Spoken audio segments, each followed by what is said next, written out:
two of NFL free agency is still on fire, and the big domino fell. In my last video, I talked a lot about how the next big domino was Tom Brady, and he was going to be the guy because of all the teams that had interest in him. We know that the Patriots, maybe they would like to keep him because of all the success they had, despite the kind of relationship that Brady and Belichick, the way it kind of fractured and things were not the way they used to be. Obviously, you saw that particularly last year, but also the interest that the Tennessee Titans were believed to have that ended up dropping out. The Los Angeles Chargers, the Tampa Bay Buccaneers, those were the teams that really stayed in until the very end. And then once we got the report that the Chargers backed out and we knew that Tom Brady was leaving New England, we got that report as well. Kind of seemed like Tampa Bay was the only real marquee option out there. I also heard the Miami Dolphins a little bit, but Tampa Bay, I know some people say, TB12 to TB. It makes a lot of sense from a marketing aspect. It has a nice ring to it, so I understand that, and it's going to be like a big thing for money purposes. I still just didn't think it was going to happen. I really felt that it was going to be the Chargers. The Chargers had high expectations last season. They did not live up to it. They got off to a really slow start, and they decided to move on from Phillip Rivers, who, like Tom Brady, had been with that franchise for a really long time. And while the Chargers have not had the same success as the Patriots, especially in the postseason, they still were a quality team, and they still have a lot of good players on that team. And just being that Tom Brady is from California, I just felt that that made more sense for him. I believe that he is taking more of a chance with Tampa Bay, even though he is going to have some pretty good targets to throw to, guys like Mike Evans and Chris Godwin. I mean, Tampa Bay definitely has taken a big step up in their division. So that's going to make things a lot easier for Brady to be in the playoffs yet again. And obviously the Tampa Bay defense, it had improved in the second half last season, especially in the end. The Tampa Bay Buccaneers have a really good defensive front, able to put the franchise tag on Shaq Barrett, who led all the NFL in sacks. So he's going to continue to put pressure on the quarterback. Then you have those really good inside linebackers of Levante David and Devin White flying all around the field. Tampa Bay's still going to have a good defense, and Tom Brady, they're going to have a good offense now. So they're going to look like a more complete team. And we know that Tom Brady's not going to turn the ball over anywhere close to as much as Jameis Winston did. Bruce Arians was very critical of him, which I didn't like. That's not something that you're used to, especially in this modern era of sports where we know the players have so much power. We talked about Kenny Atkinson getting fired and all the other coaches that have gotten fired from star players and just players in general having so much power and having more of a say than the coach does. And it's like if the coach says anything bad about these guys, especially publicly for everyone to hear it, they're in big trouble and they have to go and what have you. But Bruce Arians didn't care. He's like, oh, well, we turn the ball over too much. We know we could have a better quarterback. I mean, kind of alluding to those things, not saying it flat out. But still, you knew that Bruce Arians was not crazy about Jameis Winston. And I imagine he has a much higher opinion on Tom Brady and that believes that he is a better quarterback, which we know that he is as far as decision making. I don't think that Tom Brady is going to throw for the 5,000 yards like the way Jameis Winston did, but Tampa Bay will win more games, so that's what's going to matter. And it's just like you don't need to put up the 5,000 passing yards or however many touchdowns. If you could just win games and be a quality team and be in the playoffs, and when you have that pretty good defense, especially stopping the run, and you have Tom Brady managing the game on offense, it's just a good recipe to win games. So the more you think about it, it does make sense. I still think the Chargers were a little better. I believe that when you look at that division and the uncertainties surrounding the Carolina Panthers right now, especially with this whole Cam Newton maybe wanting a trade, then Cam saying it's not that big of a deal as people are making it out to be. And you also think the Atlanta Falcons, who struggled a lot last season as well, to go along with what I was saying before about the Chargers. The real threat in that division for the Bucs is the New Orleans Saints, who retained Drew Brees 2 years at $50 million, 25 a year. Where on the other hand, Tom Brady's making $30 million a year. So that was also a big thing about him leaving New England. He was willing to take the lower deals for them to maintain the really good team that they had and just be able to have talent all over the field. Brady said, I'm going to get my money and I'm going to chill in the beautiful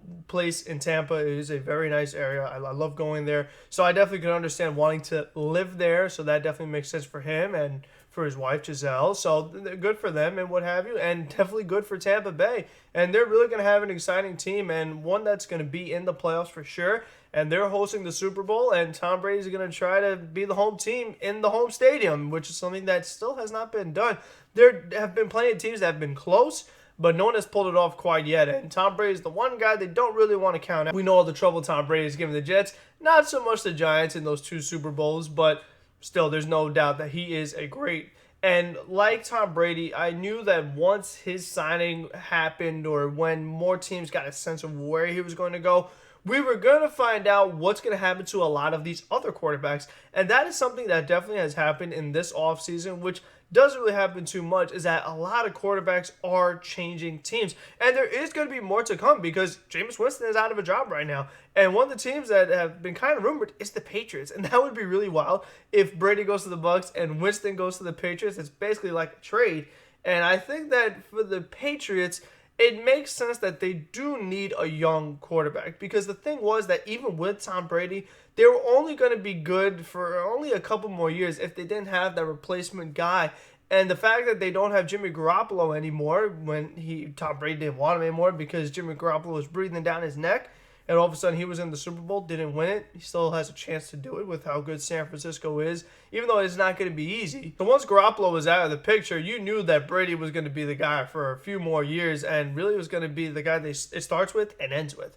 So the Patriots, now they're going to have to try to find that franchise quarterback. It is now up to the Patriots to find that guy to rebuild the empire and make it strong again and be this dominant team going to the Super Bowl all the time, or at least constantly win the division and being in the playoffs. It's the toughest thing to do, and obviously the Jets know that. So it's going to be curious to see how New England goes about it, and who do they decide? Like, do they think Jameis Winston is the guy that can make them a really good team again? I'm not so sure, because he turns the ball over a lot, and like I said with Tom Brady now being in Tampa, Brady does not turn the ball over as much as Winston does. So that's going to be a new element that New England would have to adjust to if that were the case. But they have not made that decision yet. Jameis could end up somewhere else, and the Patriots could end up with a different quarterback. Even if it is a no-name for now, and then they draft somebody, or maybe the year after that, 2 years, you never know what's going to happen, because like I said in the previous video, this has definitely been a very active NFL offseason, and that's not something that we're used to. We know this happens in basketball and in baseball, but in the NFL, a lot of guys resign. You'll find little moves here and there, and it kind of drags out. Like, you'll have one day one guy signing here, another day something else, but it's just like signing. I'm telling you, it's like the NBA. It's just like boom, boom, boom. You're finding out all these different players changing teams or resigning and what have you, or getting traded. So there's definitely been a lot of moves going on. And thank God it is. And that's very positive and encouraging, because like at least we have sports stuff to talk about, real sports stuff about how things are going to look with scenarios like I talked about with Tom Brady. How are the Bucs going to play now with the defense, and how are the Patriots going to adjust? Like, it's fun to talk about these things much more than it is that Kevin Durant has coronavirus and that 3 other Brooklyn Nets players have it and that an NHL player has it. Like, we don't want to talk about that, because that's all that's being talked about, and it's just very negative and disappointing, and we don't know when these sports are actually going to resume to where we can watch these players again. But for the time being, let's enjoy what is happening with the NFL and all these crazy signings that have been going on. And there were even more than just Tom Brady, especially with the quarterbacks. One of those big quarterback signings for me was Teddy Bridgewater going to the Carolina Panthers for 3 years at $30 million. I think this was a nice move for Carolina, getting this young quarterback who definitely has showed potential and promise. After he had his devastating knee injury with the Minnesota Vikings, he was able to play decently well for the Jets, and they moved on from him very quickly. And he decided to be a backup for the Saints, and then filled in for them when Drew Brees was hurt. Did a good job again, and now he's headed to Carolina. So, I mean, this definitely does spell the end for Cam Newton in Carolina. We'll see where he goes. Maybe the Patriots, maybe the Bears, or maybe another team wants to jump in there and get him. And I'm curious to see how Cam is going to bounce back, now that he's kind of off to the side. After he was in the Super Bowl not that long ago, when he was regarded as Superman and all these other things. So Cam Newton, definitely a talented quarterback, and just seeing how he's going to bounce back from his injury is going to be very important, because Teddy Bridgewater kind of showed you that it is possible to bounce back from an injury. So Cam Newton is going to want to do the same thing in that regard. The other quarterback signings that we have seen was Phillip Rivers going to the Indianapolis Colts. I really like this move for the Colts, because I talked about them a lot last year and just how much credit they deserve, where they had a pretty good team. They were in the playoffs the year before, and then Andrew Luck, he gets a minor injury after he had all the major injuries, and then decides to retire. And all of a sudden, the Colts are just like, whoa, what are you doing? Now what are we going to do? We don't have a great quarterback to turn to. We were relying on you, Andrew Luck. You're supposed to be our guy, the savior, the reason why we moved on from Peyton Manning all these years ago. And after Luck decided to retire, you had Jacoby Brissett filling in. And Brissett was doing pretty well in the beginning of the season, but then eventually the Colts just couldn't keep up. And they were in a lot of close games. And it's just like, you know what? If they still had that good quarterback, they would be a good team. And now they have Phillip Rivers. And like I said earlier, we know Phillip Rivers had a lot of trouble with the postseason. But we do know that Indianapolis is going to improve. And also, Phillip Rivers is going to be protected, having guys like Quinn Nelson blocking for him. And again, the Colts are just a quality team. So I'm curious to see what Frank Reich is going to be able to do with Phillip Rivers. I think that is going to be a good pairing. And it's a one-year deal. We don't know how much longer Phillip Rivers is going to play after seeing his fellow draft mate Eli Manning retire. And we don't know how much longer Big Ben Roethlisberger is going to be going on. So they're going to, this smart idea, just do a year, see how it goes. Maybe Phillip Rivers wants to keep playing. Maybe the Colts want to keep him. Maybe the Colts want to move on from him. So that's definitely going to be a very interesting pairing. And you know what? The Chargers, they got a whole lot of quarterback now because Phillip Rivers is gone, which they mutually decided. I understand. Again, they have always failed to live up to expectations, especially last season. And they weren't able to cash in on Brady, so maybe they go for a Cam Newton or a Jameis Winston or another quarterback. And the other thing is that, like, with this quarterback draft class, I mean, you have a lot of good options. Between Joe Burrow and Tua and Love and Herbert, there's going to be a lot of options in this draft, so I'm very curious to see how that plays out. Do teams want to move up? Do they want to move back? And just the way things have gone with free agency and in the trade block with guys like Cam Newton, I think the NFL offseason is going to be even more fascinating. And that's, again, a good thing that we're still going to have storylines and things to talk about. But some of the other signings that have happened that also stood out to me. So let's just run down the line some other pretty big signings. I think Gerald McCoy to the Dallas Cowboys for 3 years. That's an interesting one. I mean, him not being with the Buccaneers anymore, one of their guys that was right there up front. I talked about them having that good defensive front, especially with stopping the run. Gerald McCoy's been there for a long time. He's been a really good interior guy for them. So him going to the Dallas Cowboys, we'll see what kind of impact he has. I think that's one thing the Dallas Cowboys should really work on is that defensive line because they have such a good offensive line. And it's like if you could win the battle up front on both ends, on both lines, offensive line and defensive line, you make yourself such a good team and you always have a chance to win. And you're going to have Dak. They re-signed Amari Cooper. That's next. We'll talk about 5 years, $100 million. So Amari Cooper gets the big payday, stays in Dallas. Randall Cobb leaves, goes to the Houston Texans. I think that's very fascinating considering the trade with DeAndre Hopkins. Do I think that Randall Cobb is just going to fill in for DeAndre Hopkins? That's not the case. Randall Cobb is not that guy anymore, and he's not DeAndre Hopkins. So at least the Texans have somebody for Deshaun Watson to throw the ball to now that is a pretty good receiver, but even then, Cobb is not the guy that he used to be. The Jets signing center Connor McGovern. Good move for them. The Jets need to work on the offensive line as much as possible. Obviously, he is not a guy that is a Pro Bowler or a guy that is a household name.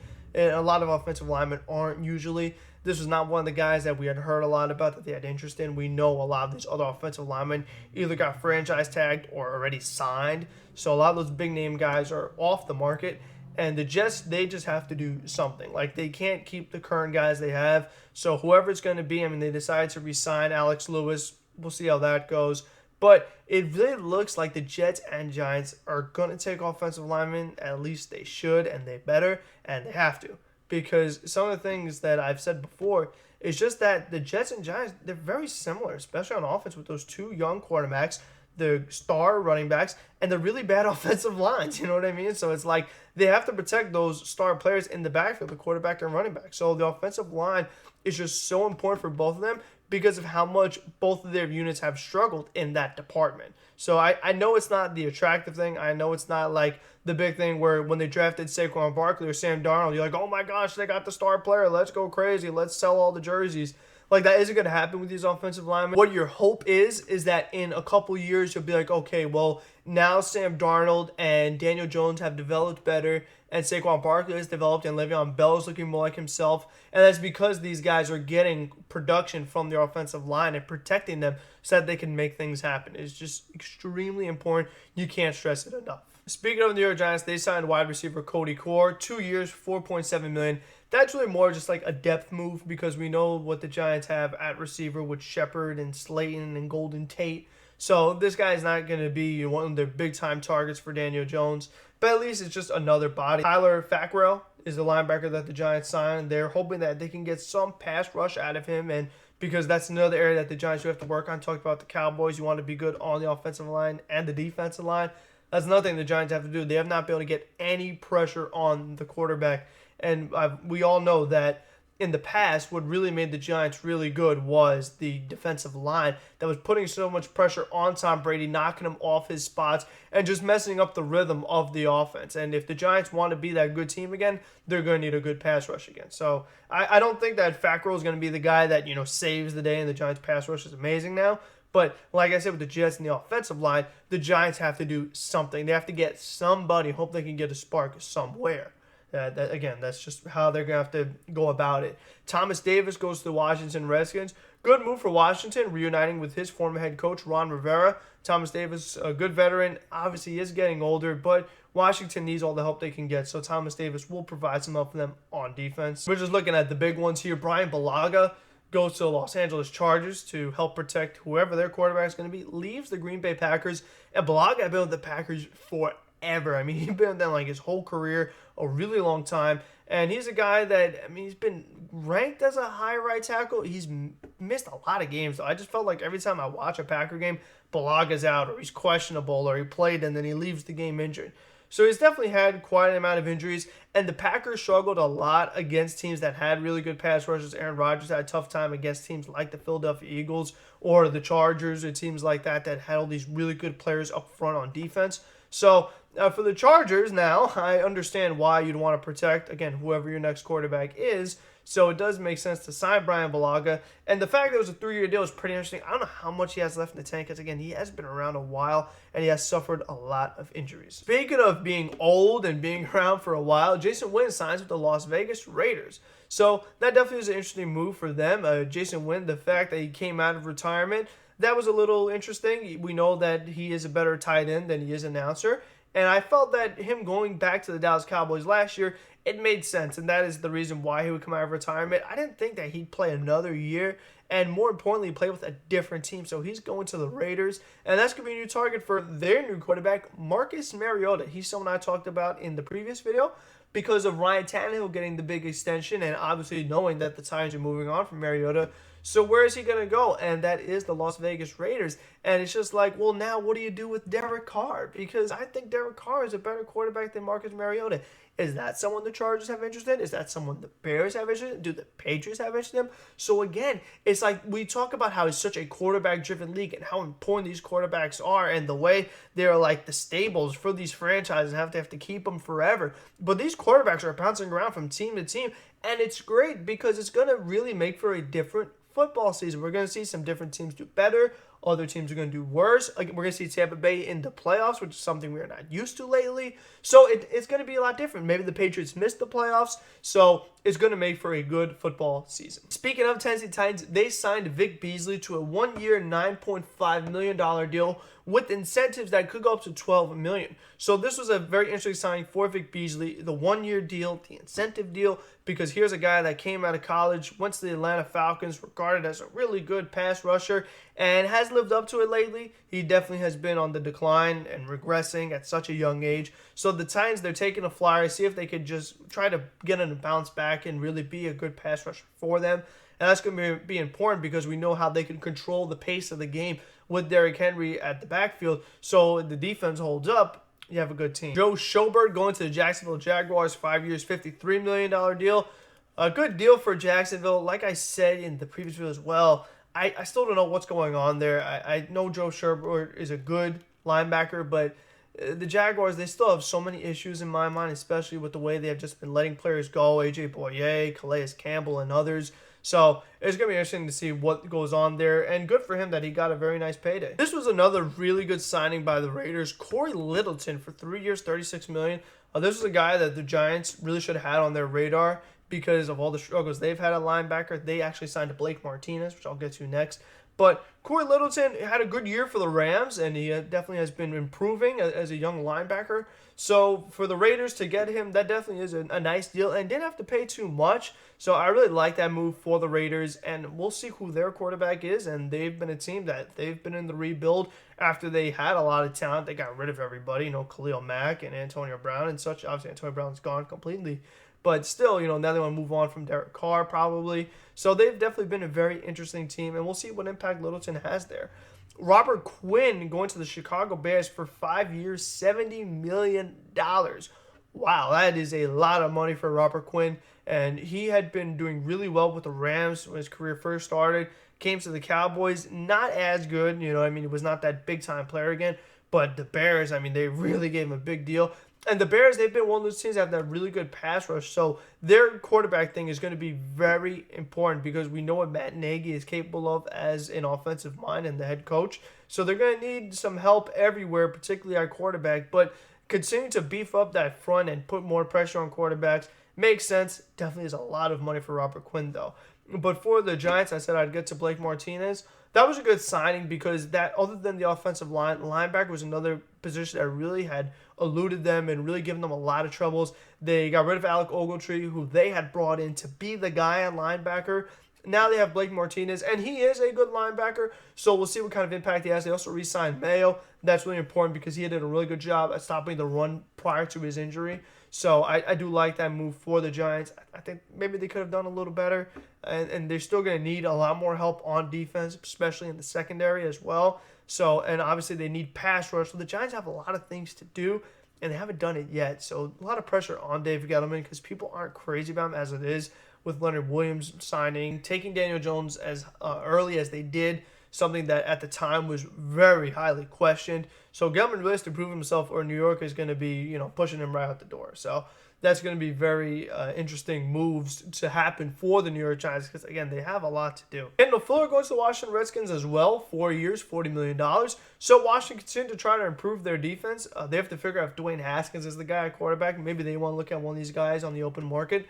The Mariota, the Cam Newton, the Derek Carr, the draft. I know they're most likely going to take Chase Young, but if they have a change of heart and they decide that they do want to take one of these quarterbacks, whether it is Tua or Herbert or Love, maybe they want to trade back for one of them, they might have to do that. But them taking Chase Young, you're adding in Thomas Davis, you're adding in Kendall Fuller. So the Redskins, slowly but surely, they'll be improving their defense, which they obviously need to do. They need help in a lot of areas as well because they had a really bad year. Jamie Collins reunites with his former defensive coordinator, Matt Patricia, with the New England Patriots.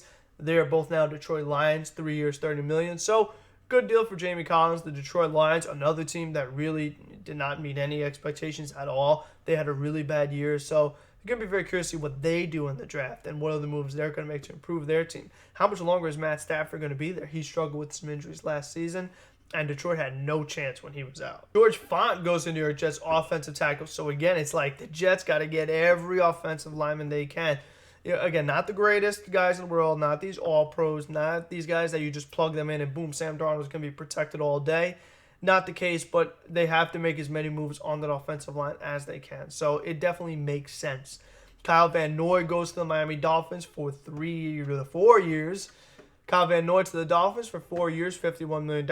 Miami is trying to really beef up their defense with the signing, well, to go along with that, Byron Jones at 5 years, $82 million. So that is a real big payday for Byron Jones. He'd been doing a really good job for the Dallas Cowboys as a defensive player, whether it's at corner or safety.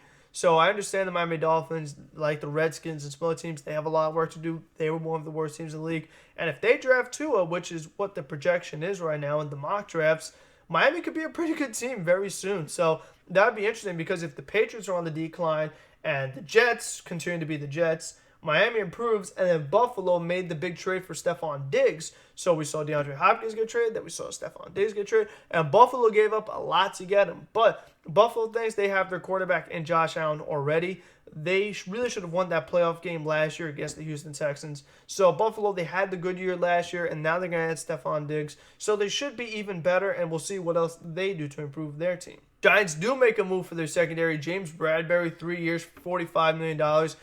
Bradbury, he's okay, and he's not a lockdown guy. He's not a guy you could put on an island, put on a top receiver, single coverage, and you're fine. So they still do need more help in that department. But like with the Jets and the offensive line, you just have to get bodies, just get better players. And they are doing that. They're not getting great players, but they are getting better players. You have to improve little by little. It's hard to just do it all at once because it's not like basketball where you could just sign one guy and all of a sudden, boom, you're a playoff team. Football does not work like that. Baltimore Ravens continue to work on their defensive line, signing Michael Brockers to a 3-year, $30 million deal. Obviously, they made the trade for Calais Campbell and gave him a little bit of extension, a couple years. But for the Ravens, they're really trying to beef up their defensive line because we know how well their offense did last year. It was able to put up a lot of points led by Lamar Jackson with Mark Ingram, Mark Andrews, the tight end, going to the Pro Bowl, Hollywood Brown taking the top off the defense. And for the Ravens, them trying to really stop the run, which gave them some trouble in the playoffs against the Titans. The Titans were able to control the game. Derrick Henry gave them a really rough time. For the Ravens, their defensive line is definitely going to be different. This probably means the end of Michael Pierce, their defensive tackle, which had been ranked as a high defensive tackle, but he had some injuries late in the season, so he's probably going to be gone. We don't know what's going to happen with Jimmy Smith and Brandon Carr. So the Ravens team, it's going to look a little different. They're better in some areas, but maybe not so good in others if they're letting some of these other corners slip away like Jimmy Smith, like Brandon Carr. And they already let Tony Jefferson walk because they cut him and they decided to re-sign Chuck Clark, who filled in after Jefferson tore the ACL. And right now, they're in a really tough cap situation. With the Ravens having the best record in football, their draft pick is also going to be very late. They do have a lot of draft picks as far as the other rounds. So it's going to be curious to see what they do in the draft. They're probably going to try to fill in for those other areas that they're losing cap-wise, whether that is corner or somewhere else. The Ravens are going to have to try to address that in the draft with all the picks they have. Jimmy Graham goes to the Chicago Bears. 2 years, $60 million. It's unfortunate for Jimmy because he was a guy that was so good with the New Orleans Saints way back when. And now he's bounced around and he went to the Seahawks and the Packers. And now he's with the Bears.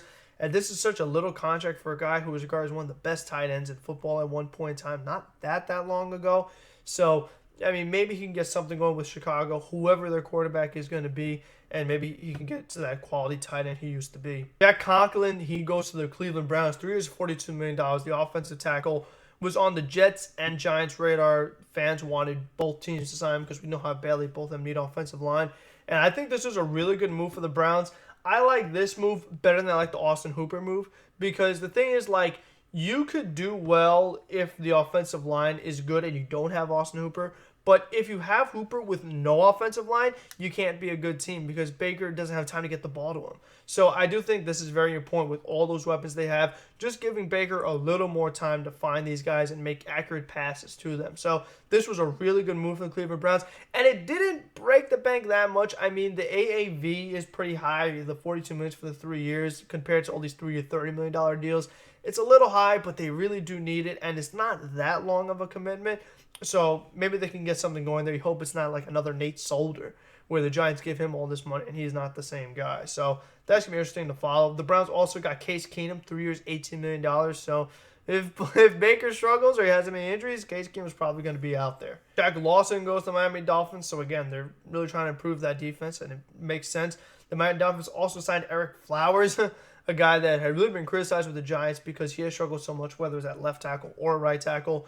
The Dolphins get him, and they gave him some good money, 3 years, $30 million.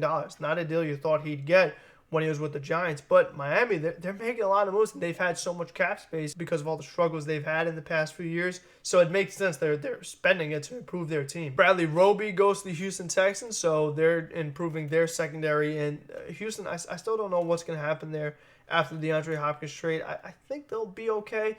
But I still don't think they'll be as good. I just get that feeling. I don't know why, because now we're hearing rumors about Bill O'Brien and DeAndre Hopkins with the meetings and what they're talking about DeAndre Hopkins' mothers of his children, and it was just really odd what's going on there, and DeAndre Hopkins is saying it's overblown.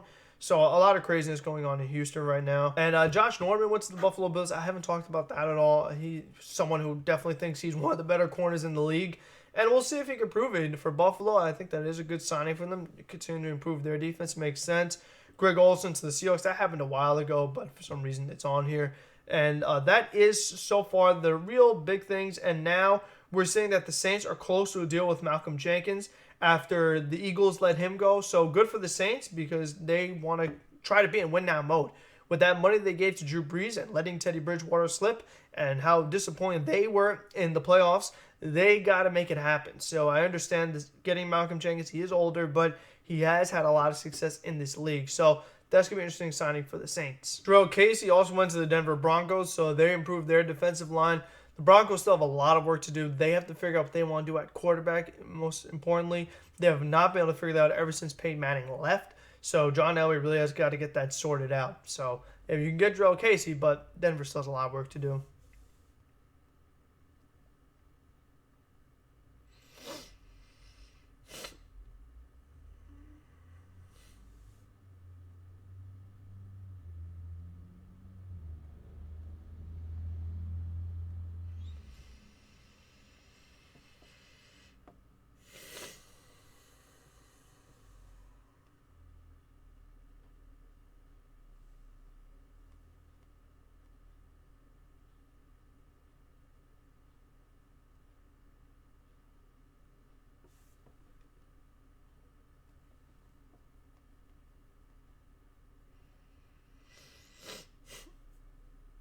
I'm sorry, the Broncos traded for Jurrell Casey, not signed him.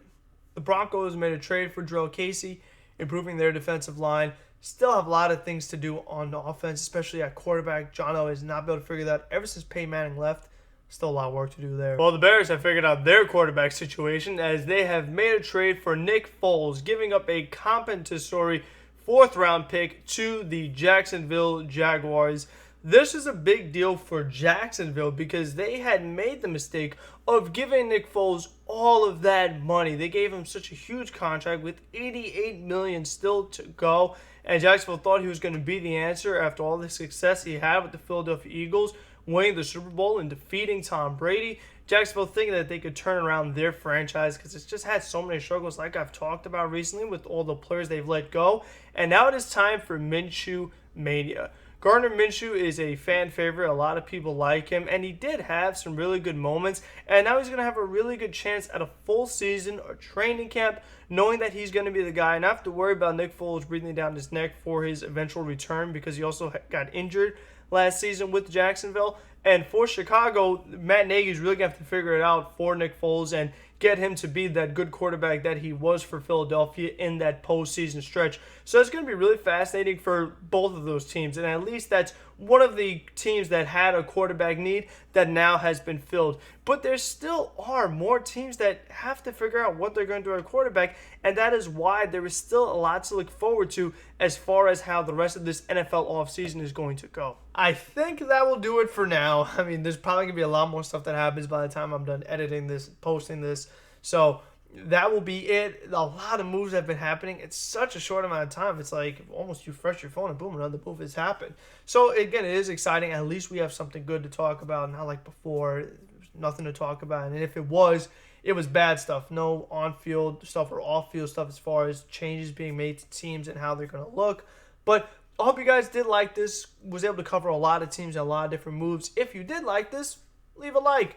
Comment any feedback. What do you think about the moves? Tom Brady, obviously. But again, just a lot of things that have been going on.